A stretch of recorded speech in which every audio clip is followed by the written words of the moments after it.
Earlier in the program, we heard from Common Ground volunteer Ruth Ready about soil health. And now Ruth is back with a recipe to share, and Taryn is standing by now with more. We are so thrilled to have Ruth back on the show. She has been gone for a while, just busy with other things. That's right. Yeah. Just seem to, time goes and you don't know where it goes. I think it's been a couple of years since I've actually been here. Okay, well, we're glad to have you back here in the studio. We get to sample your awesome food here today. We are making a pound cake, and today is actually Pound Cake Day. National Pound Cake Day. I looked up, I needed an inspiration for what to cook, and this was it. All right, and where'd you find the recipe? I went to King Arthur Flour, their website. They have a lot of great recipes that any sort of baking, I rely on them a lot because they put a lot of stuff through their test kitchen. So. Yeah, I know my mother-in-law loves King Arthur Flour. So, all right, so how do we get started today? Okay, so as I said, pound cake is a little particular. And because of that particularness, we aren't actually going to make the cake, but I'm going to show you some techniques. Okay. First of all, they call for 16 tablespoons of butter, which anybody that knows that knows that that's 2 sticks of butter because each stick is 8.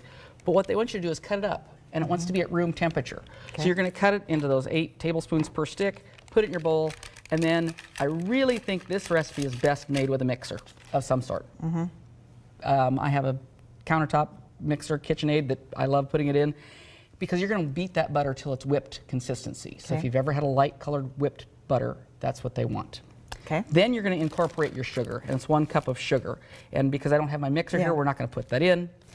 Once you have those 2 incorporated, you're going to beat your eggs in 1 at a time. Again, adding air. The whole idea of this is to add air to that mixture. Okay. Then you're going to put your leavening, which they didn't used to use in pound cake, but now that we've got baking powder, we use it. And this has got baking powder and salt. And Taryn, I'm going to let you put that in with the flour, and we're going to kind of just mix that up. If you still have a flour sifter, which not everybody does, you might put it through a sifter, but really just a fork stir to get it distributed so it doesn't all congregate in one spot once you mix that in. Okay. And then you'll also have another mixture. You're going to have milk, about a half cup, and a teaspoon and a half of vanilla. Okay. The recipe also says that you could add some liqueur or a flavor. I don't care for that. I just like it plain. And then you're going to add that to your butter egg mixture alternately, with the flour mixture being first on your list to add, and then also last on your list to add. Okay. That's what it's a little fiddly, but you end up with this beautiful pound cake. You're going to put it in a loaf pan, like you would bake a loaf of bread in, the 9x5 pan, and you're going to have that lightly greased, and I grease it with butter. And by the way, don't use anything but butter. Butter, butter, butter. And you get the cheesecake, and you can eat it plain, you can eat it with fruit. Ooh, yeah.